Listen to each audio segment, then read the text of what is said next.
Good afternoon. A very warm welcome to this live Q&A session here from the University of Suffolk. Thank you ever so much for joining us on this warm, sunny afternoon. Hopefully we'll be able to make it worth your while. I'm very, very pleased to say that this afternoon I'm joined by two members of staff, two academics, and one of our very own University of Suffolk students who will be here to answer your questions this afternoon. Before I ask them to introduce themselves, just a quick reminder that this afternoon is all about you and your opportunity to ask questions and get answers in real time. So all you need to do if you have a question for myself or any of the members of the panel here is just put it in the comments section, either on Facebook or on YouTube, and we'll do our very best to answer your questions as they come in. Okay, now I'll just introduce our panel. Susan, would you like to introduce yourself first? Certainly. Hi, my name is Susan Barnett, and I'm the course leader for Fine Art at the University of Suffolk, and I'm happy to be here. Wonderful. Sean? Hi, good afternoon. Thank you everyone for joining us today. So my name is Sean Preston. I'm a senior lecturer in computing in the School of Engineering, Arts, Science and Technology. I'm the course leader for the Bachelor of Science in Computing and the Bachelor of Science in Web and Mobile Development. But really, I'm happy to answer any questions about any of our computing degrees, which I'm sure we'll get into at some point during today's session. Fantastic. Thank you, Sean. And Elliot? Yeah, hi guys. My name is Elliot. I have just finished my undergraduate degree. I was doing psychology and early childhood studies, and I've also stayed in student accommodation for 2 years. Wonderful. Thank you very much, Elliot. So as you can see, we've got a good cross section today. So Susan, be happy to answer your questions about the Fine Art course, and she can probably give an insight into some of the arts courses as well. Obviously, we've got Sean on the computing side, and Elliot, who's been here for 3 years at the university, can tell you all about life as a student at the University of Suffolk. So anything from accommodation to what time students have to get up in the morning, to what they do in the evenings in their spare time.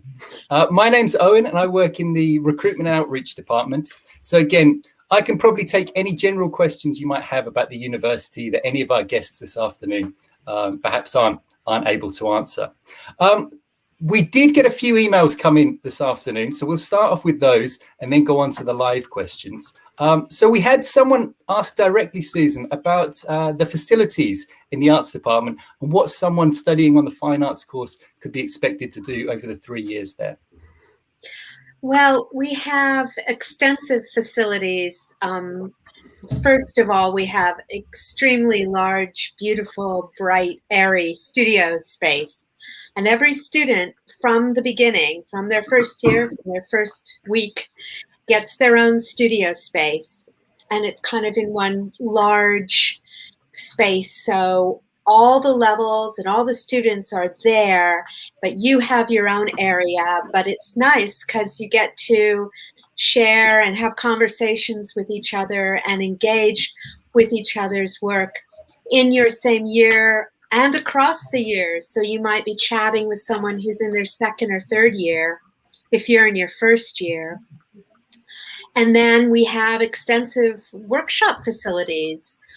We have really amazing printmaking facilities ranging from 19th century book presses to 20th century screen printing and etching and monotype printing to 21st century risoprints, which is our newest toy. We have woodworking shop. We have metalworking shop, sculpture studio, which includes pottery wheel and kiln, spray booth, laser cutting, 3D printing. So if you can imagine it, you can do it. And that's kind of the way our ethos, our kind of mission is we help guide you to find what it is you want to do. I don't know what that is. Can you hear that? Yeah, I don't know.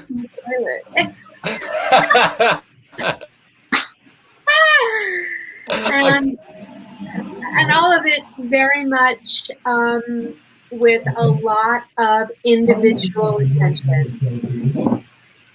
I mean, that sounds amazing. The variety, at least, of facilities that you have there.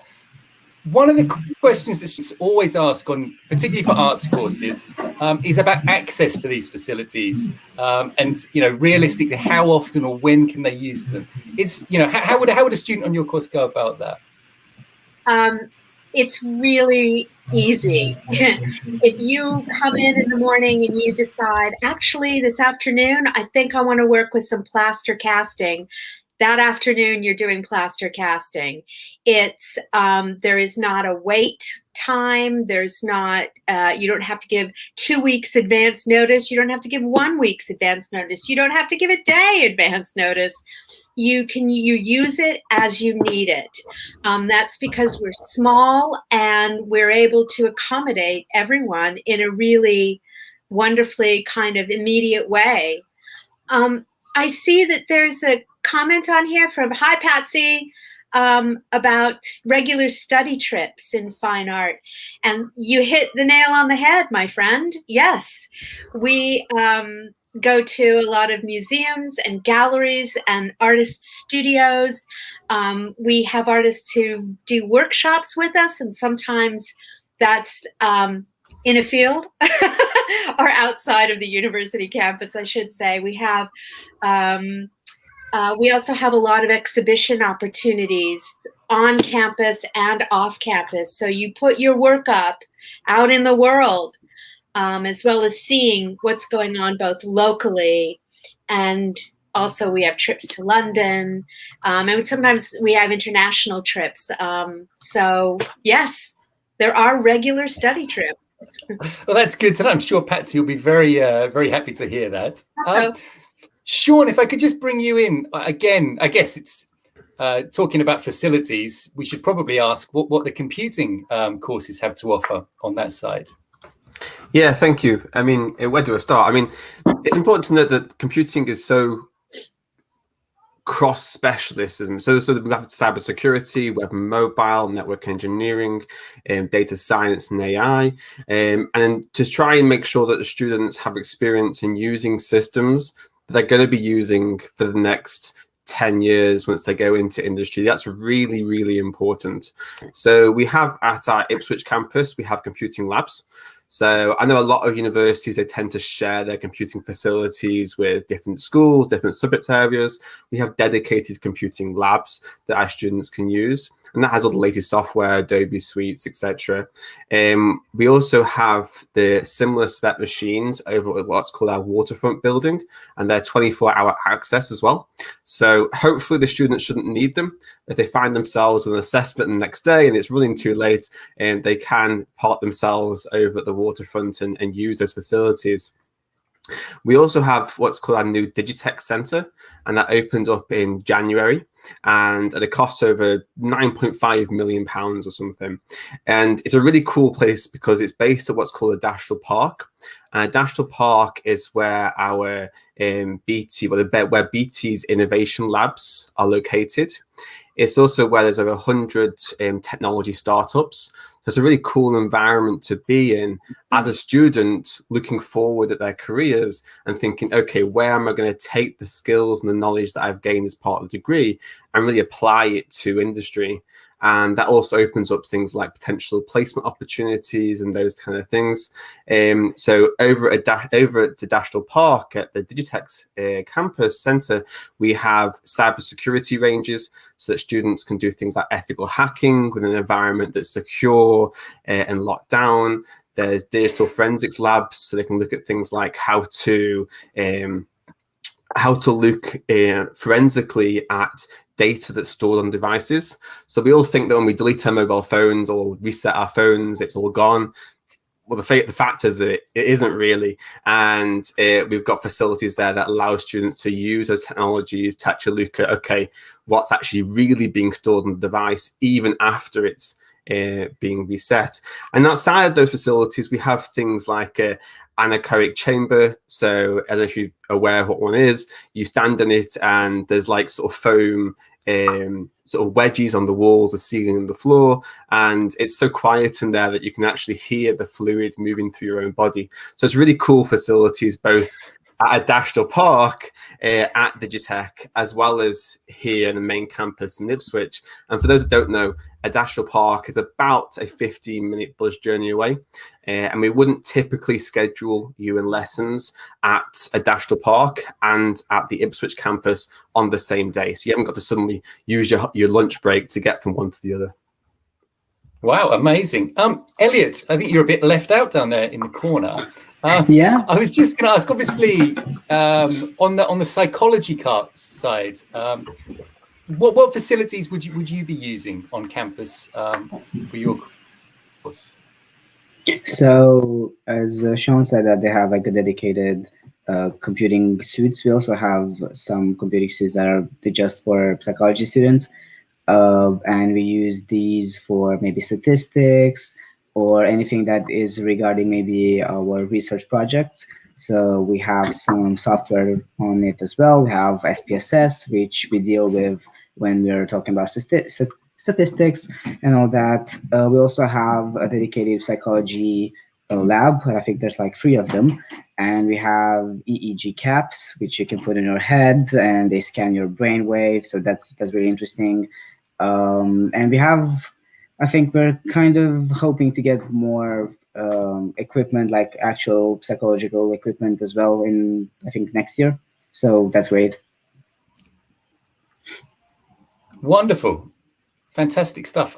Susan, just coming back to you mentioned before all of the amazing facilities and the opportunity to actually practice for art students. I think Susan's just left us very quickly. Okay, moving on. Sean, I was just wondering, again, you mentioned about the fact that students will be working perhaps on real life work opportunities. Could you tell us a bit more about what sort of work experience is available to students on computing courses? Yeah, definitely. So there's definitely an emphasis. there's definitely an emphasis on employability and learning the skills that to use technologies that are not only being used in the sector now, but also over the next 4, 5, 6 years and beyond. So the job market within the UK, in the tech sector, I think just simply since the peak of lockdown has grown by over 36%. So we're talking massive numbers. It's a really, really good time to be joining the sector. And along with that comes this hands-on approach. So you'll do a lot of project work. There will be written work. We're a university, we can't avoid it.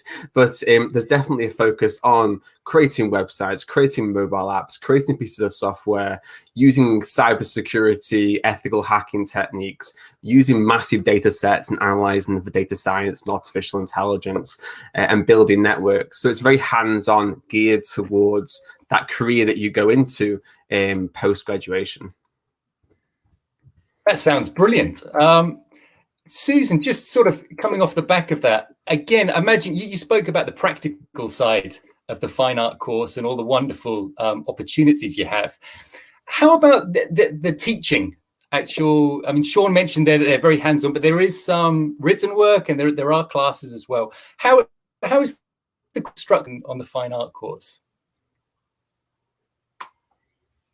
Oh, I think you're muted there, Susan. Thank you. It's a rigorous course where you have at least 2 days a week in your studio that is practice-based. And there things will come up in which we expect that you will be in your studio a lot more than just those 2 taught days.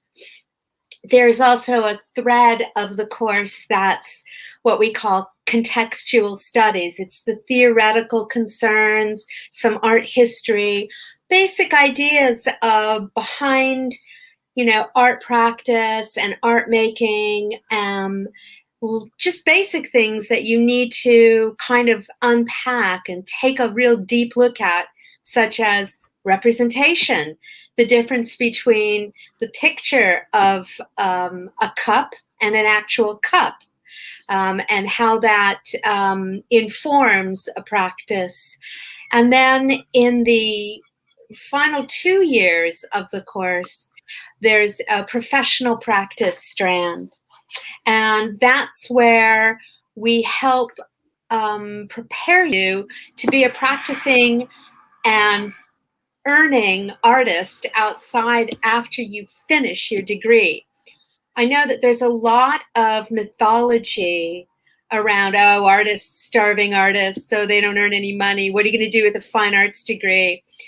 But the truth of the matter is, it is an incredibly supportive way to go out into the world, whether you want to work as a commissioning artist, a craftsperson, an arts therapist, or in arts education, or in arts administration, gallery curation, or just to be able to fit in with any of the creative industries, because what you learn in a fine art degree is how to critically analyze something without relying on a kind of emotional judgment, but to be able to think clearly, look at something, observe, and understand.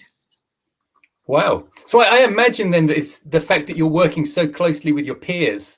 As you said, you're in the studio and you're observing other people at the same time. Would that have would that have a benefit, I guess, in understanding and looking at other people's work as well as your own? Of course, yes. And I think that ability to speak about something, to observe something, it certainly helps you on your own journey and how you want to develop in terms of what you want to do. But it also allows you to be able to become an informed observer, so that you can discuss and you can talk about what you're doing and what others are doing. And then, of course, there's all the practical stuff. How do you write an artist statement? How do you write a budget for a funding application? Where do you find funding applications? All that kind of stuff. So we definitely are, thinking very, very much about preparing you for leaving and completing your degree. What are you going to do? Brilliant. You sound like your students are very, very well prepared for the world after university there. They are. We have incredibly successful students who have gone on to, run their own businesses, selling their works.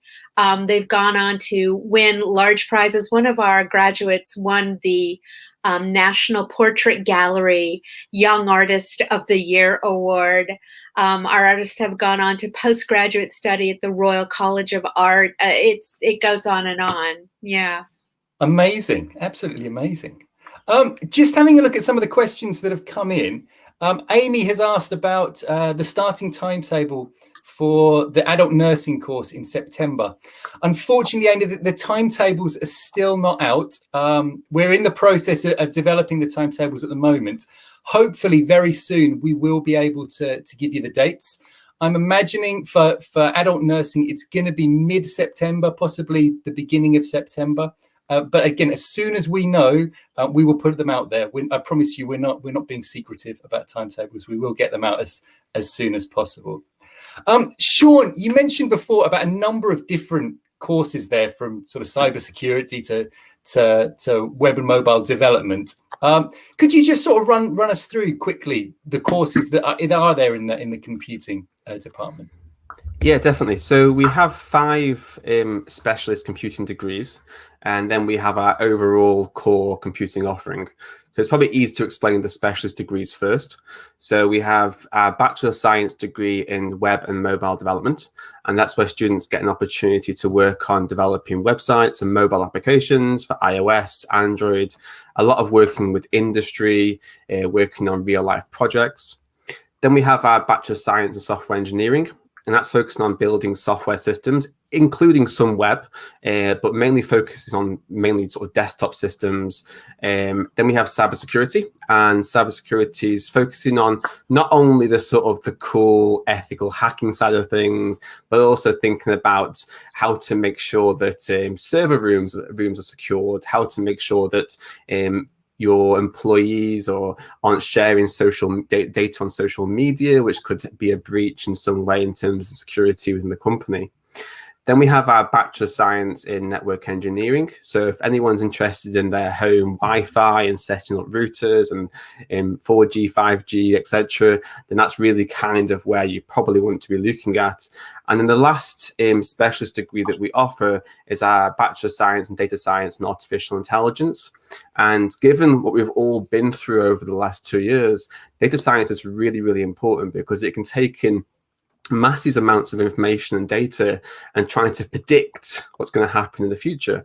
So it's being used when you hear about modeling on TV and in news conferences, it's data science that they're talking about. So that's quite cool. And also looking at artificial intelligence as well. And then sort of on top of that, we have our core computing degree. And that basically allows students to create their own degree using modules from all the specialist degrees that I've just mentioned. So in the first year, you get to sample pretty much everything. So you'll do a bit of web, a bit of software engineering, a bit of cybersecurity, etc. And then based on how you enjoy certain modules, maybe you think, okay, actually, I really enjoy cybersecurity, I really enjoy web development. Actually, I could combine those two subject areas to create a really, really good niche in terms of my potential career going forward. And what you can then do is shape the rest of the degree by choosing modules from cybersecurity and from web. And in the final year, you actually get to choose all your modules apart from your dissertation. So the entire final year is completely flexible. And you only choose what you're going to do at the start of that academic year. So the idea is that you progress through the year and you become more and more specialized within a topic based on your personal interests and your career goals. Fantastic. So would you say that someone who perhaps doesn't really know what specialism they want to get into, I don't want to put words in your mouth, but the computing course sounds like the one that you'd go for? And that's kind of why it was created. So there's two reasons why it was created. The first one was some students appreciate this flexibility, this ability to be able to dip in and dip out of different topics, but also to make sure they have the advanced understanding that's required from industry. The second reason is we get a lot of students that come to us that are doing an A-level in computing or a BTech, and they're actually not currently focusing on a specialist area, and they want to continue that going forward. So the computing degree offers that ability to not only delay the decision of choosing your specialist area, which eventually you will have to do, but actually assisting you in that decision-making process. So you don't have to be too concerned at this stage in what area you choose. You'll do a bit of everything. And then you'll have to then go into your second year, choose 2 or 3 things, and go into your final year and choose some more. So you become more specialized within a topic as you progress through. But at the start, you don't need to jump into the deep end and say, I am going to do web and mobile development because I want to be a web developer. So that's kind of the 2 reasons why we have it. Oh, that's perfect. Thanks for clearing that up, Sean. Glad to see the questions are still coming in. Hello to Tim and hi, Alina. Nice to have you here with us. Please remember, all you need to do is put your questions in the chat there on Facebook or on YouTube, and we'll get to the questions as soon as they come in. So get your questions coming in. This is your chance to ask us anything that you want to know about the University of Suffolk today. Elliot, just picking up on Amy's question from before about timetables. Yeah. Could you, just from your experience as a student, when do you usually find out when you've got your timetable? I think I usually find out in late August, start of September. It usually depends on how the university decides to kind of, put everyone together and stuff like that. But I think it definitely happens after you do your enrollment. So after you kind of decide what optional modules you want to pick and stuff like that. Okay, so it's a little while to come up. Yeah. Okay.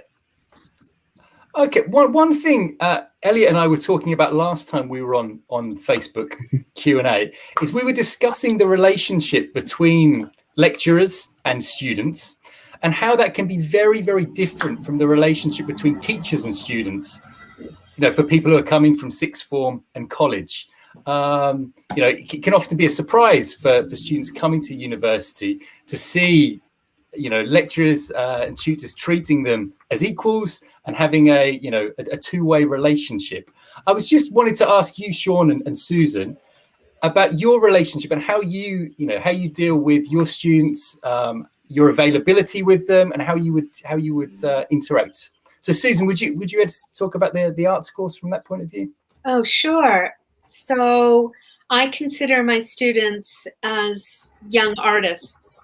We have mature students as well. And I just feel as though we're all artists engaging on the process of trying to make the best work we can and engaging in that kind of dialogue around work. I have, I think it's very much a two-way street. Like you said, it's very much about, they may come up with something that I don't, I haven't investigated, I don't know about. And I have, because I am a practicing artist and have been for a lot of years, I have experiences and have experience that they may not have as yet had. So there's a lot of opportunity to share what we're doing and how it's being done, and can benefit from each other. All of the tutors in the fine art course are all practicing internationally exhibiting artists. So when you're talking with us and meeting with us, you are meeting with another artist. You're getting the benefit of someone who's been doing that for quite a long time, most likely. And as such, sometimes we will be away for an exhibition. We might be at a biennale and be having our work exhibited, or a seminar or a workshop.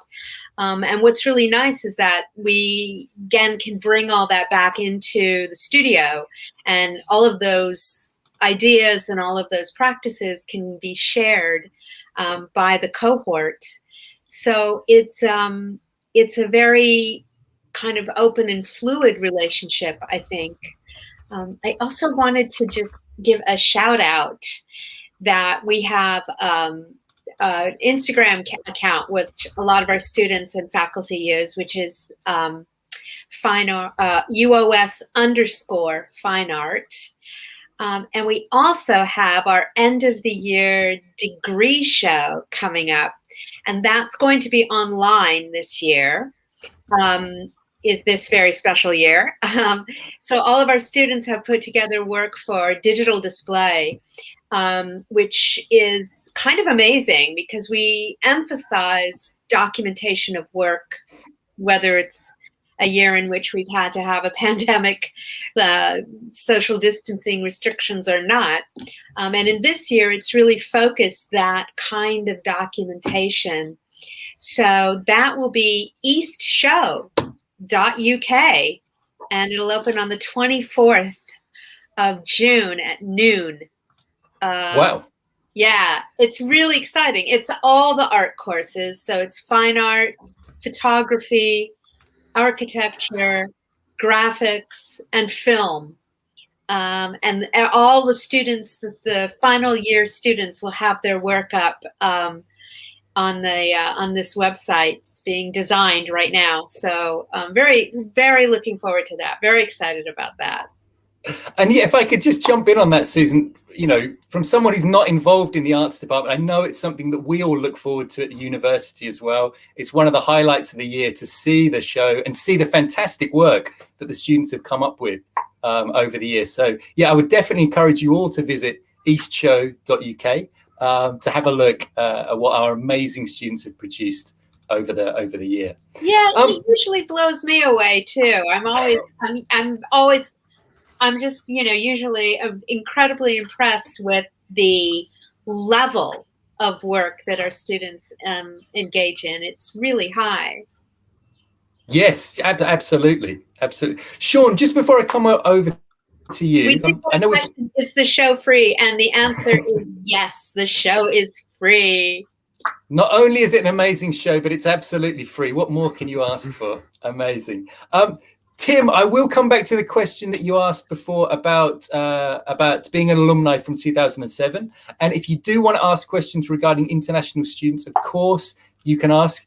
We happen to have an amazing international student with us who's perfectly positioned to answer that question.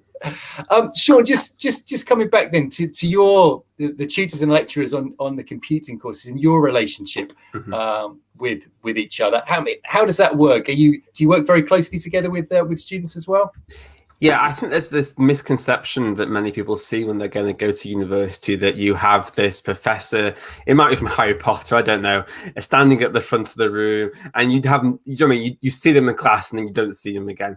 That's definitely not what it's like.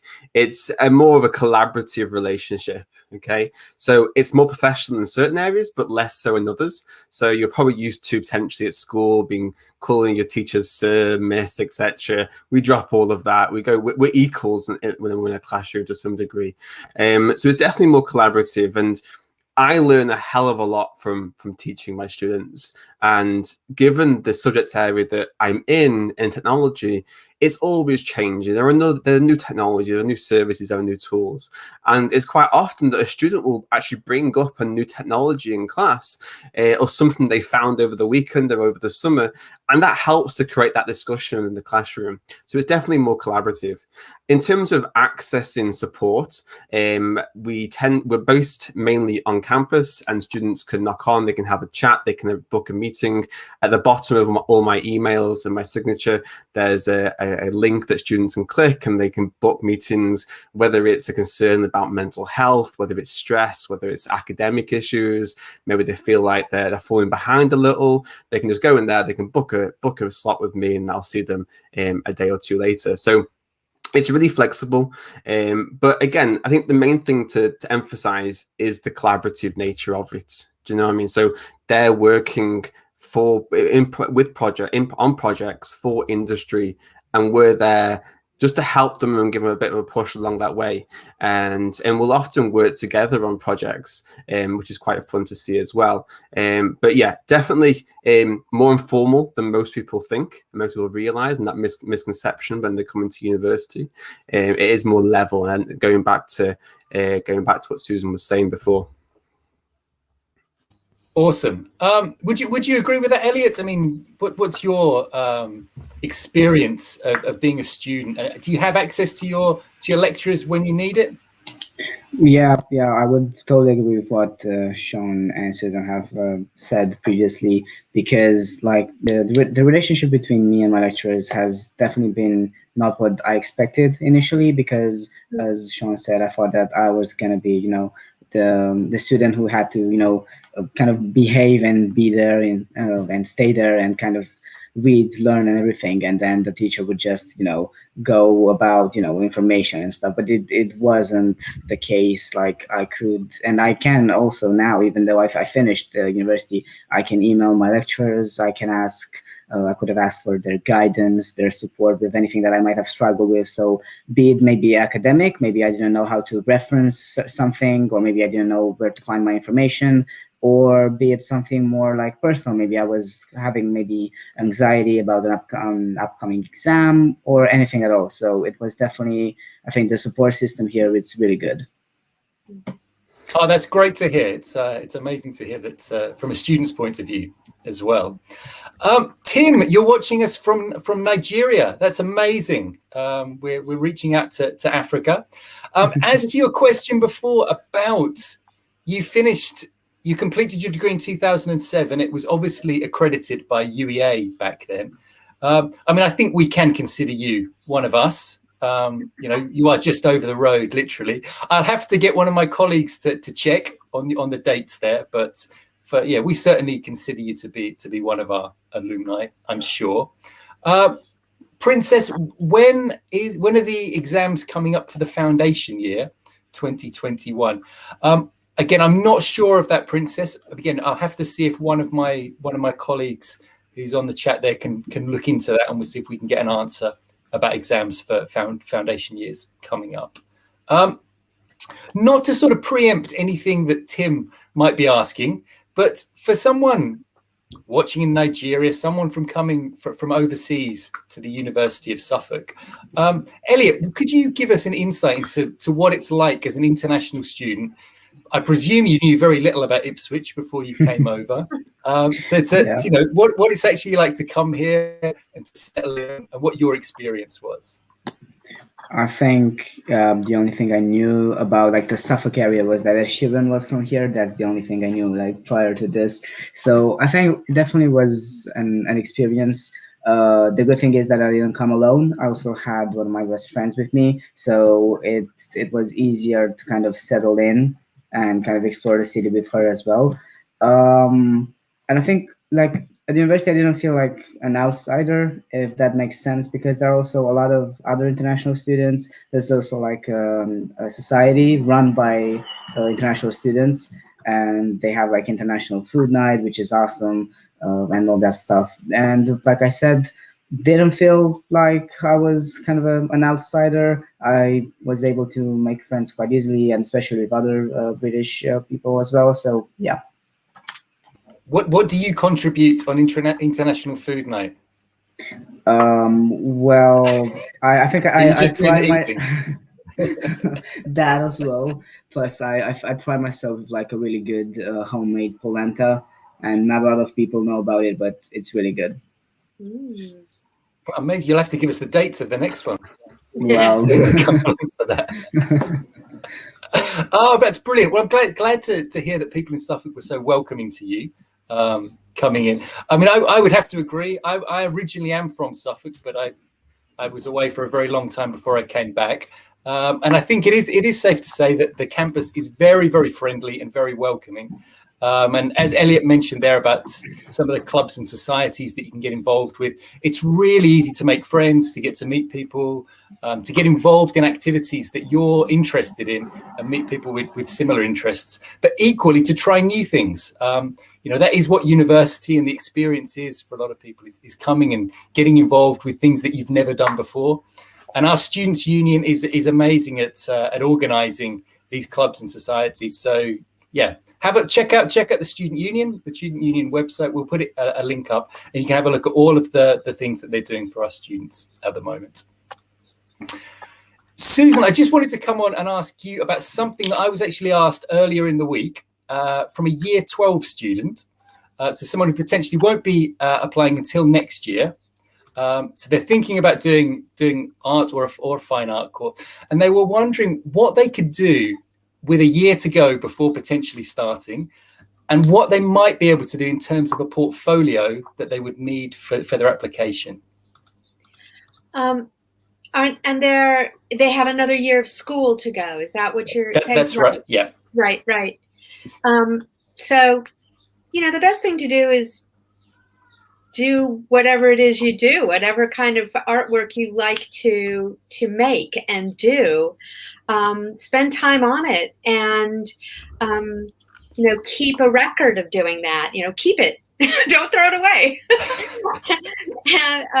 and go and see art. That's a really big thing. I know this past year we haven't been really able to do that except online, virtually. But when you go and see art, even local, going to Christchurch Mansion, there are some really incredible paintings there. To spend time, really give yourself a nice chunk of time, sit in front of something, really look at it, maybe make some notes, take some sketches of it, go outside, when you go on a walk, take your notepad with you, even if sketching or drawing isn't your thing, or you don't feel you're very good at it. However you can represent something can have a meaning, can have relevance, and it's a place to start from. So engaging in that, in the doing, in the seeing, in the making, in the looking, that's really what we're looking for. I often will interview students who are hoping to join the course. and they'll say, oh, I'm not very good at that, and I don't really know what I'm doing. And I'll say, well, if you already were very, very good at it, there's no reason to come to do it as an educational activity. Everyone here, we're all engaging in the process of learning. So just keep doing that. And then, of course, they can always contact us, because we have days where we have what we call taster sessions. So we invite people to come in and do some drawing, or would lead a drawing exercise, or we lead a printmaking exercise, or we lead some of these taster sessions, and you could participate. Not only then do you get to work on your skills and work on your abilities, but you get a chance to see what we're like, what it's like to be here, to be making art here. There you go. So yeah, get out there and get involved. It sounds like good advice to me. And just picking up what Susan said there about taster sessions, a really, really good way to find out what you'll actually be doing on the course, to get to meet the people who will be teaching and find out if it's the right course for you. So again, on our website, you'll be able to find when our open events are coming up. We've got a virtual one coming up at the end of the month, but also these taster sessions that you can get involved with. A really, really good way to get a bit more knowledge of the courses that you're interested in. Sean, just very, very briefly to you, again, perhaps to our younger students who are thinking of a career in computing, what are there any things that they definitely would need to do, or anything that they could sort of do to stand out in this sort of last year of school in terms of skills that they might need for your course? Yeah, it's important to note that a lot of our courses they teach from a good foundational level. We move through them very quickly and go on to the advanced topics. But as with, I'm sure it is with Susan's and then most other university courses, you're bringing together a lot of people from college, different school. Maybe they're retraining from industry. Maybe they're from an international student like Elliot is. So therefore, it's really important to create a really solid foundation. So I wouldn't be too concerned about suddenly trying to learn different programming languages and spending hours reading books, etc. So the first most important thing. However, I think obviously with computing, there are different areas of interest. I think if you were a general computing, if you had a general interest in computing, I would maybe watch some YouTube videos, start to sort of get a bit more of an interest into maybe the history of computing, maybe thinking further ahead, thinking about things like artificial intelligence. We don't need you to go into any depth, but just be aware of maybe what these things are and maybe where things are going. If you're interested in web and mobile, maybe touching and playing with a little bit of HTML. Those kind of things you can kind of probably get away with doing on your own in the summer if you wanted to. But again, there's really no pressure to do that. There's no portfolio requirements or anything like that for our computing degrees. Oh, that's good to hear. I can see we've got a very international feel. Anna from Italy has just said hi. Ciao, Anna. Tim has also put a lovely message in here as well about his time in Suffolk and how perhaps he struggled, but he really does, had a wonderful time here in Ipswich. And it's lovely to hear those kind words, Tim. Thank you. I'm glad you're watching it and remembering the time you were here with us back in Suffolk. Sean, another thing that's come up before in the past is about the engagement perhaps that the computing students have with industry and access to experience there. Could you tell us a little bit more about that side of it? Yeah, it's really important because the majority of our students leave our degrees and go directly into industry, and something like 95% of our students are employed within 15 months of graduating. It's a really, really good statistic to look at. So we, as a university, we're kind of positioned really well to feed from local businesses and make sure that students are getting the opportunities they deserve. So most of our lecturers, it wouldn't be unusual to receive an email from a business every week or two asking for students to work on projects, paid work, etc. But also as a computing team, we're always engaging with industry ourselves. looking at things like business engagement and working with really large tech companies on projects as a university, as well as through our teaching. We're actually an AWS Academy. So for those that don't know, AWS stands for Amazon Web Services. So if you're watching this currently through YouTube or through Facebook, especially actually through Facebook, YouTube not so much because they have Google Cloud, but through Facebook, then I suspect you're using the AWS platform to actually watch this video. If you've watched things like Netflix, Disney Plus, Twitch, all those kind of things, they all use the Amazon Web Service infrastructure. So one of, I think, around 13 universities in the country that are an AWS Academy. So our students get to use the same infrastructure that those massive giants are using as part of their degree. We're also more recently a Oracle Academy. So I'm pretty sure most people have heard of the massive giant that is Oracle. So they provide students with access to potential certifications, also access to specialist software, and also the Oracle curriculum. We try and invite industry onto campus as much as we can as well.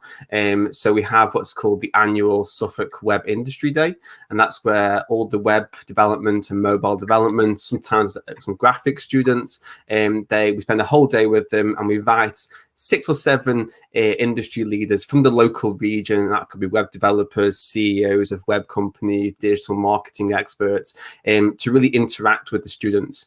And I always say to students, there's not many opportunities in life where you can walk up to a CEO of a multi-million-pound company and hand them your business card and CV. And it's a really missed opportunity if students don't take advantage of that. And we're just about to go into a full week of similar talks for all our computing subject areas, looking at things like data science and artificial intelligence and security, and there again with industry representatives coming onto campus. But there's definitely a continuation throughout the entire degree, a consistency in engagement with industry, not only as a university and an academic team, but also ensuring that students are engaging and have the opportunity to engage with industry should they wish. Fantastic stuff. Thank you, Sean. This is the time when I show my complete technological ignorance next to Sean here. But I will remind you that the University of Suffolk is on Facebook, Twitter, Instagram, and we have a TikTok account as well now. So you can follow us, get all the latest news. I'm sure someone will show us on LinkedIn as well. I knew one. So yes, we are up there. So do follow us. Just a reminder to everyone out there watching, we've got about 10 minutes left. So if you do have any questions that you want to ask and you've been sitting there nervously waiting to write them, now is the time. Get your questions in. I'm quite aware we haven't had any questions about accommodation yet, which is quite unusual. So if you do want to ask anything about that, about how lectures work, or about student life, please take advantage of that. There was one thing I wanted to pick up on. We've heard the testimonies, I guess, of Elliot and Tim about their experiences here in Suffolk. And I spoke about how welcoming it is. And we do pride ourselves as a university on all of our students and staff being a name and not a number.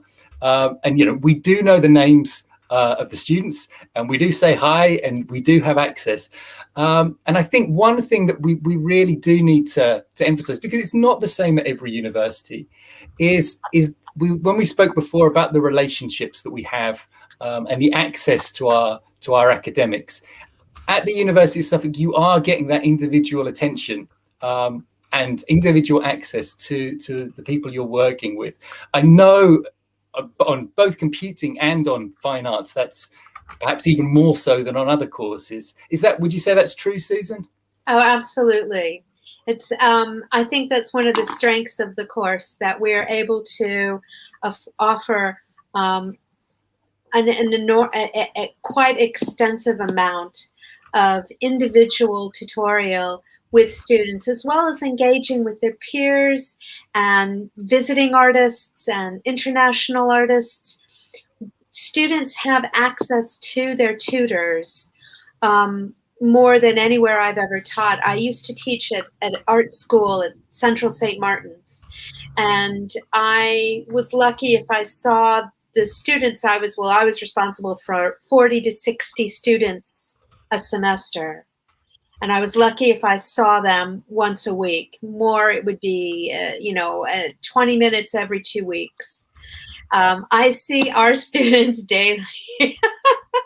And it's wonderful because, like Sean was saying, you get engaged with this kind of collaborative process in which you're kind of working together to figure out kind of problem solving in this way. And it's wonderful that I think partly because we're small, but also the way we're structured is that there is a very intense individual kind of opportunity to really, see work develop over time, to work with someone on their project over time. And that's, I think that's partly what I like about the course, what I find rewarding. But I certainly know from the students' feedback, that's what they find rewarding as well. That's what's a good way in which we're able to guide and assist.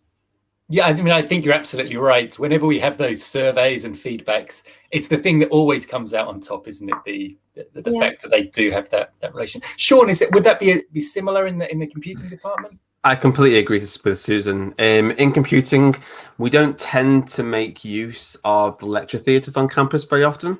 Instead, what we tend to do is focus more on the classroom-based work. And if you're sitting there currently at college or school, it'll be a very similar style in terms of you sit in a classroom, you switch in between learning about something 15 minutes and actually doing something with it straight away.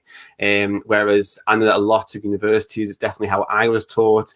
You'd have a 1 hour lecture in a lecture theatre on a Monday morning, maybe a 5 or 6 hour gap, and then you're in the evening for a 2 hour seminar session in a classroom. And often that's with different people. So you might get a professor teaching you in a lecture theatre, and then maybe a PhD student teaching you in the seminar room. So we completely threw that rule book out, and we teach pretty much everything in the computing labs. So we're much more in control of what students have, more flexible to the curriculum that's taught. So we can switch between teaching about something 15 minutes and then going straight away and actually doing it. But the one thing I would mention is that the support that you have as students isn't just from the academic team. And although we definitely are there for you 100%, exactly as Susan mentioned, we also have things like study skills advisors. So students can book them twice a week to help with academic writing, referencing. We have mental health advisors. We have a wide range of different services that are so much more accessible than many other institutions because of our size, and it really is a massive benefit. And in computing, for some of our degrees, we use a platform called Slack, which means that students can actually chat directly to each other and to some of the teaching staff as well. And to put it into perspective, my students over last Christmas actually did a Secret Santa event live on Slack. So there is that collaborative support, not only from the academic team and the professional team, but also from fellow students as well. It's a very collaborative, friendly, open environment. Yeah. Just picking up on that as well, Sean, you mentioned about all the other support that's available through student services and library services. And I think it's really important to mention that these are professional services. These are people whose full-time job it is to support you at university. It's not like at school where perhaps you're knocking on someone's door who's the deputy head, but also the head of welfare. These people are there and their job is to help and support you. So we talk a lot about coming to university, the importance of independence, of independent learning. That doesn't mean you're there to do everything by yourself. There are people who are there to help you and to guide you from day one. And again, as Sean mentioned, because of our size, the accessibility to these services is incredible. So there are people who will be able to help you from day one. One thing I have to mention just before we start, we're very happy to say that our campus is starting to open up now. And you've heard about some of the wonderful facilities that we have at the University of Suffolk, not just in arts and computing, but across the site. If you want to come and see us, if you want to come on a campus tour for the university, you can. Campus tours are running Monday to Friday. We have time slots at the moment. If you head over to our website, uos.ac.uk. You can find out more information about campus tours and book your campus tour online, and come along and see us. Susan. I've also been conducting campus tours of the arts facilities. So if you specifically want to see the art, because the arts building is kind of a separate building, and if you'd like a tour of all of the amazing workshops and studio spaces, I've been doing that the past couple weeks as well. So I know you could go through admissions and just tell them, I want to see the arts building, and they'll get in touch with me. And you're doing it personally? Yes, I am. Amazing. There you got a guided tour from Susan. Fantastic. Yeah, I'm sure we're going to have a lot of takers for that. Just before we go, we've got 5 minutes left. Obviously, in case there are any questions that come in, we will do our best to answer. But again, remember, you can get in contact with us through our social media channels. One thing we haven't discussed yet is assignments and the way that you're assessed at university. I mean, people do worry a little bit about exams. Is it going to be 100% exams? Is it all coursework? Obviously, your courses are perhaps a little different. So, but perhaps if we could go around, and Elliot, you could maybe join in at the end and give your experiences. So, Sean, could you tell us a bit about how the courses are assessed? Yeah, definitely. So I think this goes back to this hands-on word that I keep using. So the majority of your assessments will be project-based, and that in comparison to some universities where you can have an examination, 2 examinations per module, you definitely won't experience anything like that here on computing at Suffolk. In fact, on some of our degrees, I think there's maybe 2, maybe 3 exams across the whole 3 years. Everything else is project-based. And that's really important because while exams have their purpose, to get a student or encourage a student to create a piece of work that they can then show on their portfolio, in the same way I suspect it's similar to in Susan's case. You can go out into industry, you can apply for jobs, and you can hand them this massive load of websites, applications, software systems that you've created.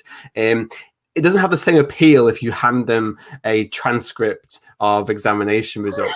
So we are definitely hands-on, and it also means that we all have bad days, unfortunately, and if your exam falls on one of those bad days, is not great. Whereas with a project, you're working on it over a period of several weeks. You'll get constant support from the academic staff. And again, you're creating something, potentially even a business. You could turn your project into a business and work with our innovation center to actually start a business with support from the university after you graduate. So I suspect it's probably similar with Susan, but I'll let her speak. It's definitely portfolio project based.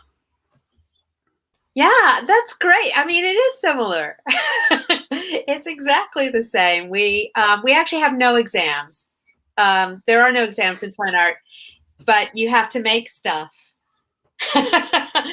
You have to make stuff, and there's writing as well. So we start you out very gently with, a short review of artwork, and you build to a short essay, longer essays.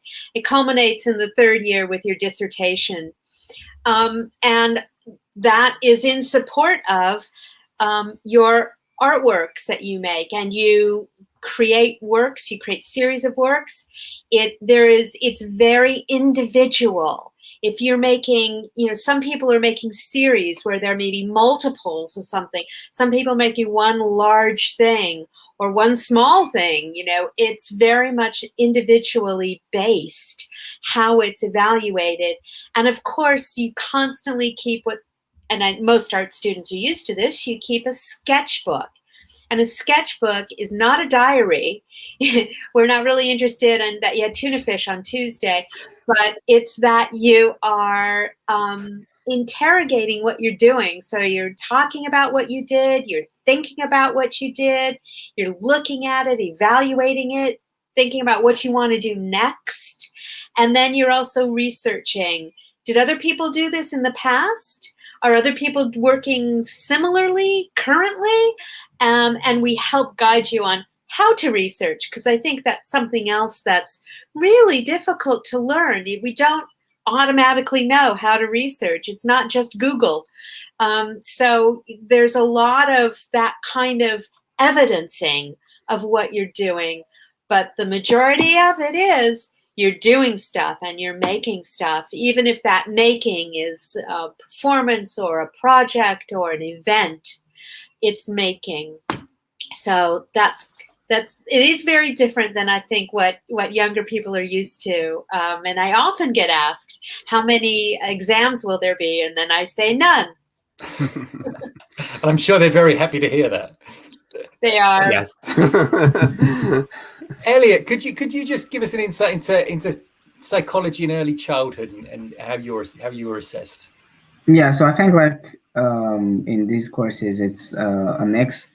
I've also got some practical kind of assessments. So I've got case studies or I've got reports written. It wasn't anything actually like making something. I mean, you write something, but it's not, a physical object. We've also had presentations or group presentations, which were really fun, and essays, and also the big and scary dissertation, which for me, I think it was one of the most rewarding and challenging at the same time pieces of writing that I did. But I think it's very worth it, and it kind of puts everything that you've done in the past 3 years to the test. And yeah, I think it's a really good thing to have at the end of 3 years of university.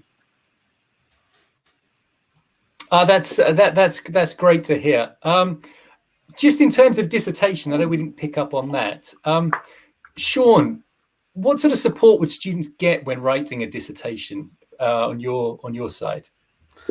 Yeah, so I think by the time you come to, and as Elliot mentioned, is a scary document that most students see it as being, unfortunately. But as you come to that point in which you start your dissertation, you've already been with us for at least 2 years, and so therefore you've got a relationship with the academic staff. You know who you get on with and whose research you're most interested in, or which lecturers are in a similar area that you're thinking about you're doing your dissertation on.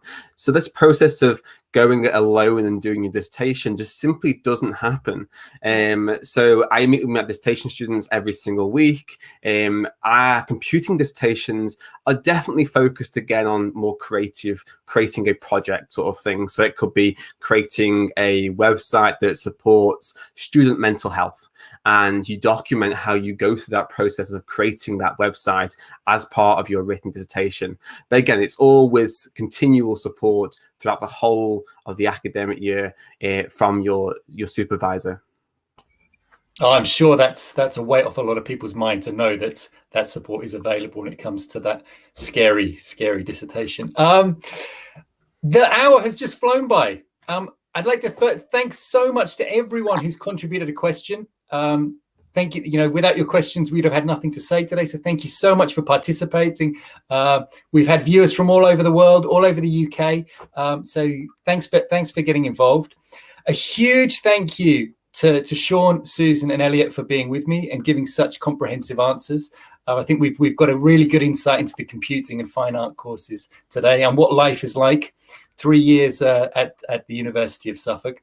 Sean and Susan have very graciously put their email addresses there in the chat, and they're happy for you to contact them if you have any questions or you want to discuss anything about what you've heard today or about the computing courses in general or about fine arts. Just a reminder that you can book campus tours by heading over to our website, and that we have a virtual open event coming up on the 26th of June. So if you want to find out more about the computing degrees, find out more about the fine art degree, or any of the other courses that we run at the University of Suffolk, please come along on the 26th. You'll be able to speak to the academics and speak to the staff at the University of Suffolk about anything to do with the academic side or anything to do with the social side or accommodation as well, if that's something you need help with. Remember to follow us on all of our social media platforms: Twitter, Instagram, Facebook, LinkedIn, and TikTok. I believe I got them all there. And thank you all very much again for joining us. Enjoy the wonderful weather and have a great Thursday evening. Okay, bye-bye. Thanks. Bye.